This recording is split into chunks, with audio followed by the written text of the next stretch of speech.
नमस्कार, बखबर में आपका स्वागत है। मैं हूं राघवेंद्र सिंह।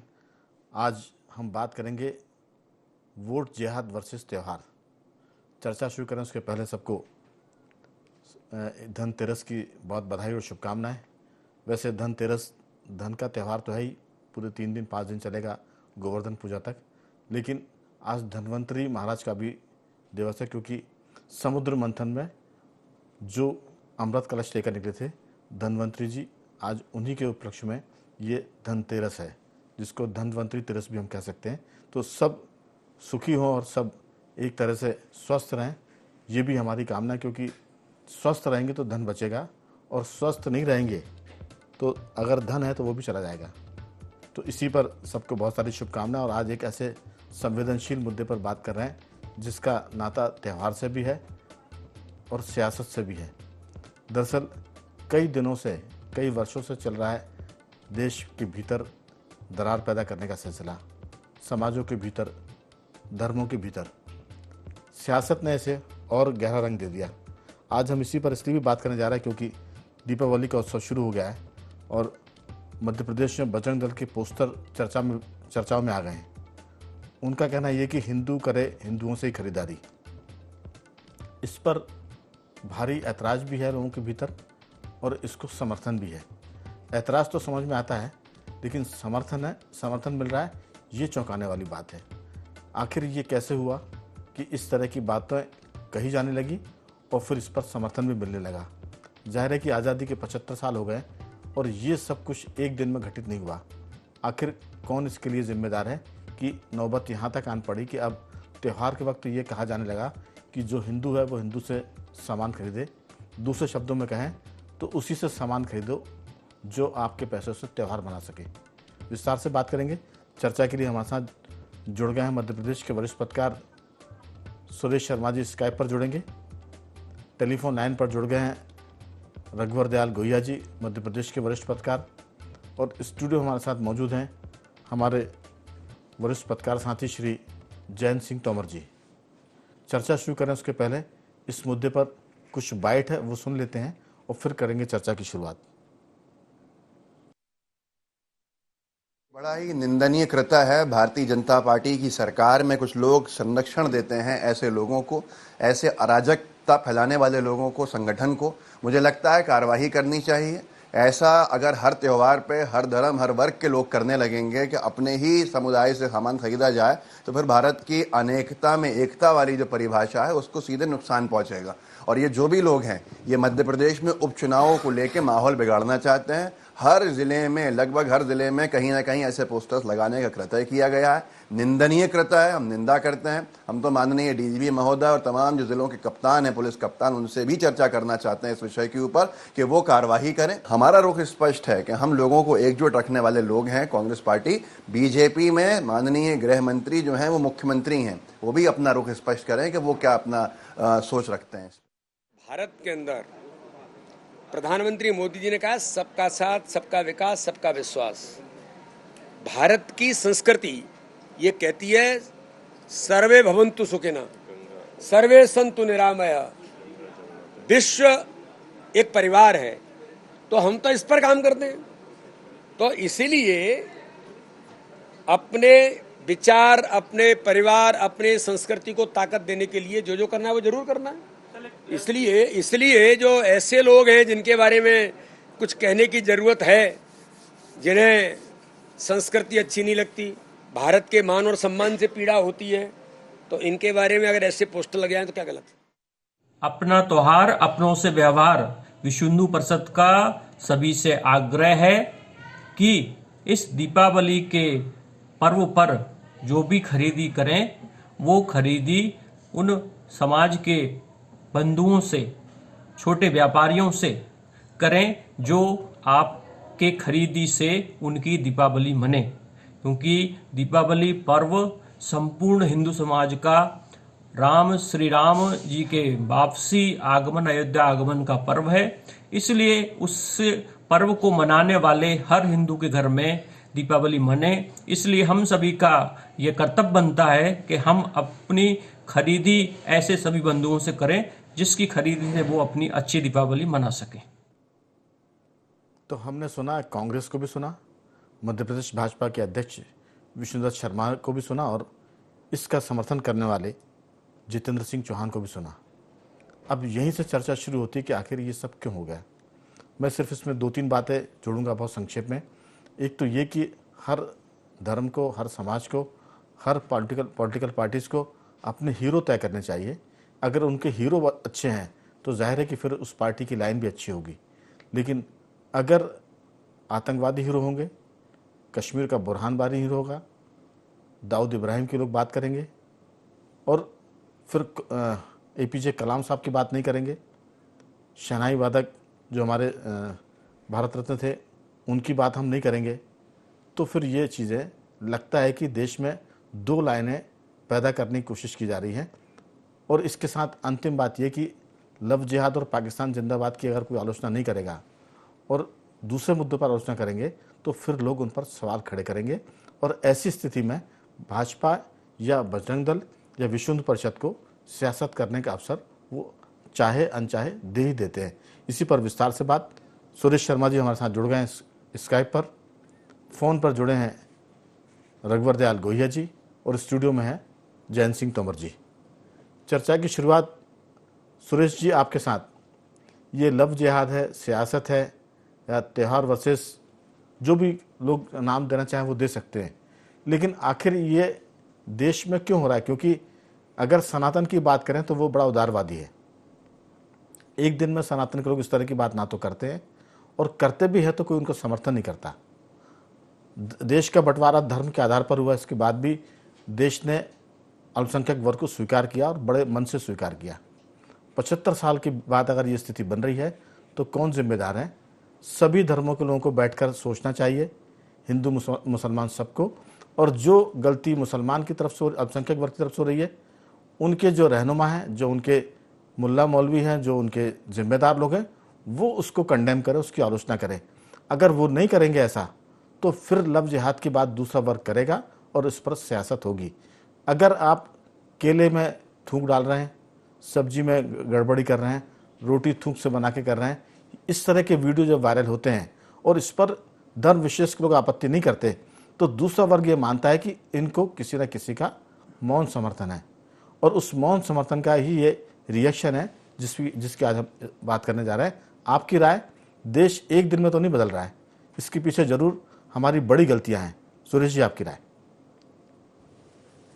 देखिए राघवेंद्र जी, ये कोई आपका बिल्कुल सत्य कहना है कि ये कोई 1-2 दिन में बदलने या भारतीय जनता पार्टी की सरकार आने के बाद बदल गए हों, या जो है ये बहुत दिनों से इकट्ठा हुआ मामला है जिसकी प्रतिक्रियाएं आ रही हैं और प्रतिक्रियाएं देने का अवसर प्रदान किया गया है। मैं आपके चैनल पर कई बार कह चुका हूं कि उत्तर प्रदेश में केवल ये होता था कि मुस्लिम समुदाय एंटी बीजेपी वोट देता था और उसका कारण था राम मंदिर है, जो आपके काशी विश्वनाथ का मंदिर है, मथुरा का मंदिर है। इन सारे मामलों में उनके दिमाग में ये था कि उत्तर प्रदेश में भाजपा की सरकार नहीं आना चाहिए। तो यहां तक तो ये बात समझ में आती है कि कोई भी धर्म जो है अपनी सुरक्षा व्यवस्था के लिहाज से किसी पार्टी को सरकार में न आने के लिए जीतने वाली पार्टी को वोट दे दे। लेकिन उसमें भी ये होता था कि जो भाजपा को हरा सकता था उस कैंडिडेट को वोट देते थे, किसी एक पार्टी को जिताने के लिए वोट नहीं देते थे। यानी तो ये जो चेंज आया है ये धीरे करके आया है और अब तो खुले तौर पर लोकसभा में हमने देखा, खुले तौर पर कर्नाटक में हमने देखा कि मुस्लिम समुदाय के लोग खुल करके ये कहने लगे कि हम भाजपा को वोट नहीं देंगे। और इसका ही प्रतिकार के रूप में समझ लीजिए, इसे सचेत करने के रूप में प्रधानमंत्री जी ने वोट जिहाद शब्द का इस्तेमाल किया और उन्होंने कहा कि ये वोट जिहाद चल रहा है।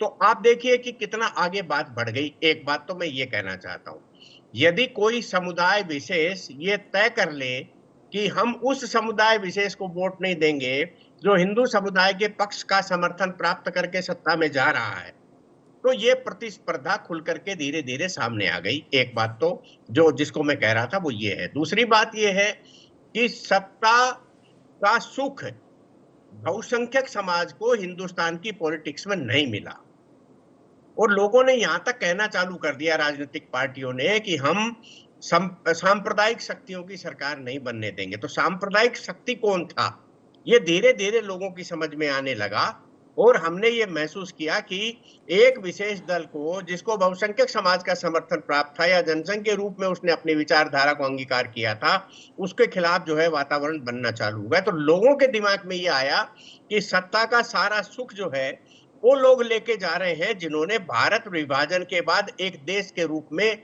परासंपत्ति ले ली है, एक सत्ता ले ली है, भूखंड ले लिया है, तो वो ले रहे सत्ता का लाभ जो है। अगली बात मैं ये कहना चाहता हूं कि राजनीतिक पार्टियां जब शाही इमाम के यहाँ जाकर के फतवा जारी कराती थी और ये कहती थी कि साहब आप अपने समुदाय को फतवा जारी कर दीजिए कि हमको वोट मिल जाए, ये लोगों की समझ में आने लगा कि जब इकट्ठे होकर के वोट देने की शक्ति राजनीतिक दल मानते हैं तो क्यों ना हम भी इकट्ठे हो जाएं। और उन सब बातों का ये समावेश है जो आज हमें दिखाई दे रहा है। बहुत ज्यादा लोग इसको इंडोर्स नहीं करते क्योंकि बड़ी संख्या में हिंदू समाज के लोग आज भी, जिनको हम कह सकते हैं कि कायर तो कहना ठीक नहीं रहेगा, लेकिन हाँ उनके दिमाग में ये आता है कि भाईचारा, समन्वय, ये वो और सब। अगली बातें जो मुझे ध्यान में आ रही इन सारी प्रतिक्रियाओं की वो ये हैं कि फिल्म इंडस्ट्री से लगा करके लिटरेचर के अंदर और जिस तरीके से हिंदू को कमजोर दिखाए जाने के लिए पाठ्यक्रम तैयार किए गए, सरकारों का, कांग्रेस की सरकारों का विशेष रूप से इसमें बड़ा योगदान रहा है। इन सब मामलों से इतना ज्यादा चोट पहुंची है अन्य समुदायों को, जिसमें उन्होंने और इस प्रकार की भावनाएं जागृत हुई हैं। एक बात और महत्वपूर्ण है राघवेंद्र जी, जिसको मैं इसी दौर में कह दूं, और वो ये है कि हमें ये कहा जाता है, हिंदू समाज को ये कहा जाता है और मानता है हिंदू समाज इस बात को कि सारे धर्म, जो भी धर्म है, उनके त्योहारों में सहभागिता करिए। सिवैयां खाने के लिए मुस्लिम समुदाय के लोगों के यहाँ अनेकों हजारों की संख्या में हिंदू समुदाय के लोग जाते हैं, लेकिन आपने कभी भी ये नहीं देखा होगा कि मुस्लिम समुदाय का कोई भी नेता, व्यक्ति या ऐसा प्रमुख जो चेहरा है वो हिंदू समाज की मिठाई खाने जाता हो। आप मजारों के अंदर हजारों की संख्या में हिंदू समाज के लोग देखते होंगे, लेकिन आप कभी भी किसी एक व्यक्ति को भी कि मंदिर में आते हुए देखा हो, ऐसा संभव नहीं है। अब एक बात और जो इस समय चलन में चल रही है, सोशल मीडिया जो ज्यादा दिखा रहा है, अच्छा है, सही है, गलत है, मुझे नहीं मालूम, लेकिन उन प्रमुख लोगों की टिप्पणियां दिखाई जा रही हैं जिनसे ये पूछा गया कि क्या मुस्लिम समुदाय का व्यक्ति हिंदू समाज के दिवाली के त्योहार की मिठाई खा सकता है। तो उसका जवाब मैंने जो सुना मुझे अचरज भरा लगा। उन्होंने कहा कि हिंदू समाज का व्यक्ति यदि आपको कोई मिठाई देता है तो आप खा लीजिए, लेकिन वो त्योहार की मिठाई देता है तो हम त्योहार को रिकॉग्नाइज नहीं करते, इसलिए वो मत खाइए। तो ये जब जहर भरा हुआ है या जहर भरा जा रहा है समाज के बीच में, तब इस प्रकार की प्रतिक्रियाएं स्वाभाविक हैं। आप उसको पसंद करिए या ना पसंद करिए, लेकिन देश की जनता में इस प्रकार की भावनाएं बहुत तेजी से बढ़ रही हैं। और उसका सबसे बड़ा कारण है कि यदि खुल करके आपने एक राजनीतिक पार्टी के खिलाफ वोट देने की बात की है, इसका मतलब यह है कि उस राजनीतिक पार्टी के कार्यकर्ताओं को सामाजिक तौर पर कुछ भी करने की छूट दे दी। सुरेश जी, दरअसल बहुत सारी बातें लोग कर सकते हैं, इसके जवाब में भी बोल सकते हैं, इसके समर्थन में भी। जो आपने कहा, एक तो अल्लाह का इस्लाम है और एक मुल्ला का इस्लाम है। ये हम लोग नहीं कहते, ये इस्लाम के बड़े स्कॉलर आरिफ मोहम्मद खान साहब बोलते हैं, तारिक फतेह साहब जिनका इंतकाल हो गया वो कहते हैं, और ऐसे कई इस्लाम के जानकार जो कहते हैं कि अल्लाह का इस्लाम तो बहुत अच्छा है, लेकिन हम जो नीचे लोग मुल्ला का इस्लाम चल रहा है इसने दिक्कत पैदा कर दी है। तो ये बहुत सारी चीज़ें हैं। सवाल यही है कि ये देश में एक दिन में नहीं आया। ये जो आपने बहुत सारे कारण बताए, इसमें दीगर चीज़ें भी हो सकती है। सियासत को मैं बड़ा इसका मुद्दा मानता हूँ, क्योंकि जो आपने बात की कि फतवे जारी कराना, एक मुश्त वोट डालने के लिए प्रेरित करना ताकि वो वोट मिल जाए और वो चुनाव जीत जाए। हमारे साथ रघुवर जी हैं। रघुवर जी, मामला गंभीर भी है और इस पर देश को चिंता करने की ज़रूरत है, और इस पूरे मामले में सियासती दल ने कुछ नहीं कर सकते, वो तो इसमें और आग लगाएंगे, लेकिन जो धर्म के जानने वाले हैं दोनों पक्षों को, उनको बैठकर बात करने की ज़रूरत है कि अगर हमारे धर्म की तरफ से किसी ने गलती की तो आपकी आलोचना के पहले हम उसकी आलोचना करेंगे, लेकिन इस पर अगर वो चुप्पी साधेंगे तो फिर ये बातें आगे बढ़ेंगी। आपकी राय? देखिए, आज़ादी के दौर से ही हम बात करें तो हमारे देश का जो विभाजन हुआ है, वो विभाजन ही जो है वो हिंदू मुस्लिम के नाम पे हुआ है, और पाकिस्तान जो है वो मुस्लिम राष्ट्र के रूप में बना दिया गया। उस समय ये घोषणा कर दी गई थी कि मुस्लिम जो हैं उन्हें अगर पाकिस्तान जाना है तो वे चले जाएं। तो जिनको जाना था वे चले गए और जिनको रहना था वे रह गए। जो रह गए उनकी बहुत सारे मामलों में बात के संदर्भ में टीस होगी, तकलीफ होगी, और जो हिंदू हैं वहां के उनकी भी वही कमोबेश स्थिति बल्कि और बदतर स्थिति होगी जो यहाँ के मुसलमान अब मानने लगे होंगे। तो मेरा ऐसा मानना है कि ये जो बीज है ये बीज बहुत पुराना है और समय समय पर इस बीज में अपने अपने इंटरेस्ट के लिए, सत्ता पाने के लिए नेता लोग जो हैं अपने तरह से खाद और पानी डालते रहते हैं। और जब से, मुझे कहना नहीं चाहिए लेकिन आरएसएस जो है राष्ट्रीय स्वयं सेवक संघ, उसका जो मूल उद्देश्य ही हिंदू राष्ट्र की स्थापना करने का है और वह समय समय पर परिस्थितियों को देखकर और अपनी सुविधा के अनुसार इस एजेंडे को बहुत ही तरकीब से आगे बढ़ाती है। और उसके जो आनुषांगिक संगठन है, चाहे वो राजनीतिक संगठन हो, सामाजिक संगठन हो, सांस्कृतिक संगठन हो, उनका उपयोग किया जाता है। मैं ये नहीं कह रहा कि इस तरह की भावना को, इस तरह की चीजों को जो है पीछे रख देना चाहिए। हिंदू राष्ट्र की परिकल्पना अगर सनातन वाली है, सर्वे भवन्तु सुखिना वाली है, तो किसी को भी किसी प्रकार से कोई दिक्कत नहीं होगी। लेकिन उसके बाद जब बटेंगे तो कटेंगे, या अभी जैसे आपने बताया बजरंग दल का आ गया है एक पोस्टर के जो त्योहार हमारा मनाते हैं उन्हीं से सामग्री खरीदी जाए, तो आपको भी याद होगा, मुझे भी याद होगा कि एक दौर में सीहोर जिला जो है वो सांप्रदायिक रूप से इतना संवेदनशील था कि दिल्ली का जो गृह मंत्रालय है वहाँ जो भारत का नक्शा बना हुआ था, उस नक्शे में सीहोर जो है वहाँ उसको रेड बल्ब से शो किया गया था। इसका मायने यह है कि यहाँ आए दिन सांप्रदायिक तनाव, दंगे हुआ करते थे और वो ये दंगे सीहोर में ही नहीं होते थे, उसकी चपेट में भोपाल भी आता था, जबलपुर भी आता था और दूसरे भी स्थान आते थे। लेकिन धीरे धीरे समय के साथ आपने भी अनुभव किया होगा कि ये दंगे जो हैं वो नहीं के बराबर हो गए। दंगे तो खत्म हो गए लेकिन दिलों में जो दरारें बनी हुई हैं उन्हें स्थायी रूप से भरने का काम जो मूल रूप से धर्माचार्यों का था, मूल रूप से राजनेताओं का था, शायद वो नहीं कर रहे हैं और अपनी जो जिम्मेदारी है उस जिम्मेदारी के इतर वो कुछ कर रहे हैं जी। इसका परिणाम ये हो रहा है कि जो वैमनस्यता की खाई है, जो हिंदू मुसलमान की खाई है, वो उसको पाटने के बजाय और बढ़ाने का माहौल तैयार किया जा रहा है। आपने अभी भी कहा था कि धर्माचार्यों को आगे आना चाहिए, कंडेम। रघुवर जी, इसी पर हम बात कर रहे हैं कि ये खाई बढ़ने के लिए जिम्मेदार कौन है। जब एक मुश्त वोट डलवाने के लिए पत्र जारी होगा, जब कोई लव जिहाद के बारे में आलोचना नहीं करेगा, कोर्ट के डिसीजन में भी इसका उल्लेख हो रहा है, सबको पता है कि ये कतिपय जो देश विरोधी तत्व उनकी एक योजना ताकि देश के भीतर बंटवारा हो जाए।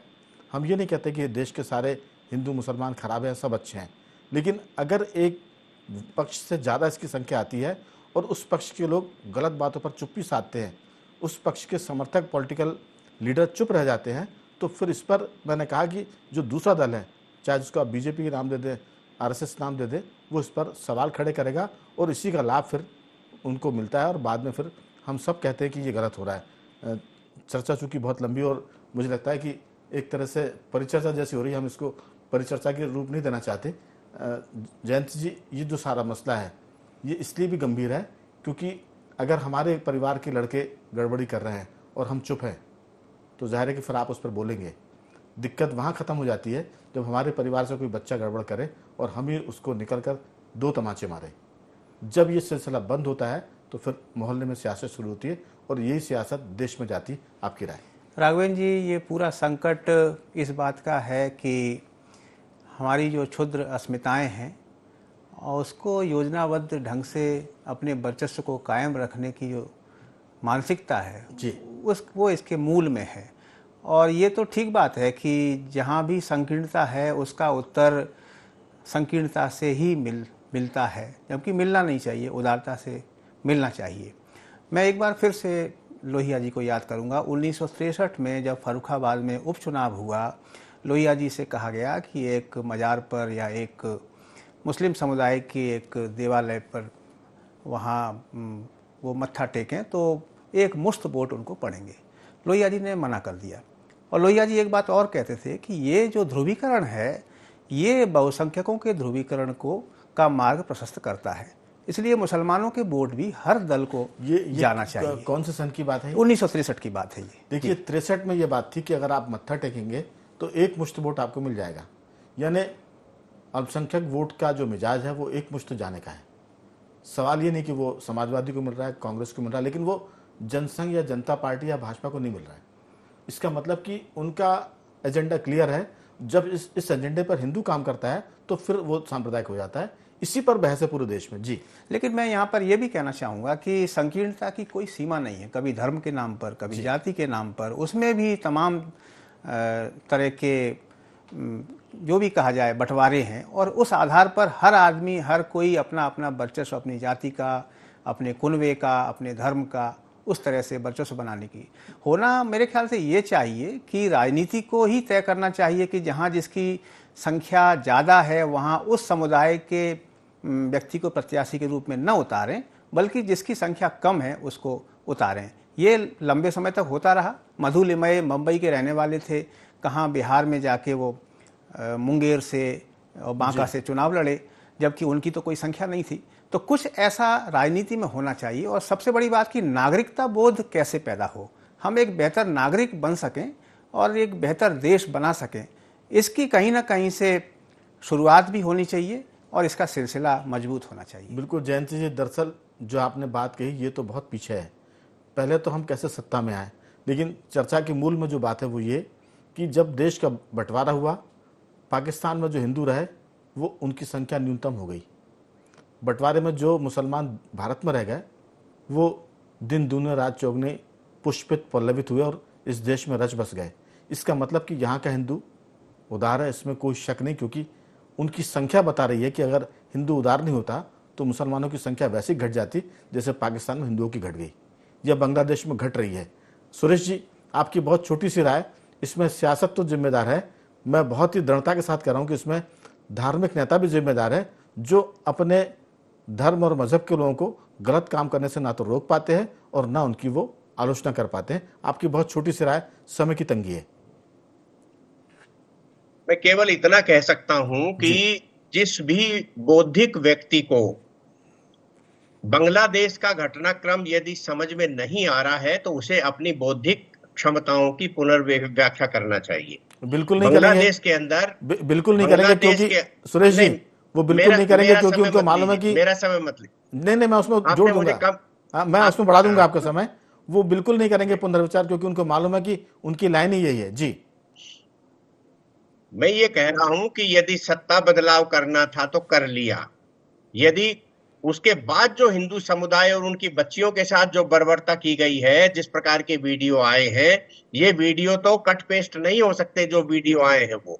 इसलिए इसके बाद भी यदि कोई ये कहता है भारत में अल्पसंख्यक समुदाय के साथ एक भी घटनाक्रम यदि ऐसा हुआ हो 75 साल में, तो कोई भी बता दे, जो अपने आप को बहुत बड़ा पत्रकार मानते हो, बहुत बड़ा साहित्यकार मानते हो, बहुत बड़े लेखक मानते हो।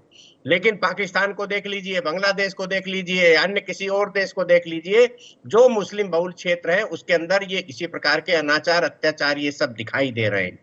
ये बातें यदि सुनने के बाद यदि योगी साहब कह देंगे कि जहां कमजोर हो जाएंगे वहां आपको सीमा से काट दिया जाएगा, धर्म से काट दिया जाएगा, गर्दन को काट दिया जाएगा, यदि इस व्याख्या को ले लिया जाए, मुझे नहीं लगता कि ये व्याख्या कहीं से भी गलत है। एक बात मैं समापन के लिए आपके सामने और कहना चाहता हूं। देखिए, इस देश में जो मेहमान बन करके रहे थे, उन्हें उनकी प्रवृत्ति को देखिए। जो लोग, जो बड़े नेता, जो महान नेता मुस्लिम समुदाय के थे, उनके वंशजों की व्याख्या कर लीजिए आज की तारीख में वो क्या है। आधे से ज्यादा जिहादी मिलेंगे आपको। तो उनका जो एक लक्ष्य था वो भारत की भारतीयता के साथ जुड़ करके रहने का नहीं था। आने वाले समय में किस तरीके से फिर से 8वां विभाजन कर सके, इस मानसिकता से रुके थे। इसलिए इस पर मैं फिर कभी जी रघुवर जी, आप किस पर टिप्पणी? देखिए, ये देश हम सबका देश है, इस देश के सभी नागरिकों का देश है, और जो हमारे देश में जो देश है, ये तो विभिन्न आपकी उदारता है धर्म हैं, रघुवर जी, जो आपने जो सबको तीज दे त्योहार दिया है है। वो सब एक साथ मिलके मनाते हैं, मनाया जाना चाहिए। और हमारा देश संविधान के अनुसार चलना चाहिए, चलाया जाना चाहिए। इसकी सबसे बड़ी जिम्मेदारी राजनेताओं की है जो सत्ता में बैठे हैं, और ब्यूरोक्रेट्स की है जो पूरे देश का संचालन कर रहे हैं। तो मैं नहीं समझता कि सारी चीजें कंट्रोल हो जाए। अगर कहीं गड़बड़ होती है उससे तुरंत कार्रवाई हो जाए, तो मैं समझता हूँ कि ये चीजें सामने ही नहीं आएंगी। रघुवर जी, मैं सिर्फ इनको इतना कहूंगा, रघुवर जी समय की कमी है, सुरेश जी कुछ कहना चाह रहे हैं, लेकिन सुरेश जी आप देखिए कि हिंदुओं दो ने लाइन, हिंदुओं दो ने लाइन कभी केवल 2 लाइन, जी केवल 2 लाइन। जी एक लाइन ये कि जब देश को संविधान के अनुसार करना है तो बाबा साहब अंबेडकर ने सापेक्ष धर्म की बात हिंदुस्तान के लिए की थी। पंथ निरपेक्ष इंदिरा जी ने 42वें संशोधन के साथ जोड़ा था। एक बिल्कुल। बात।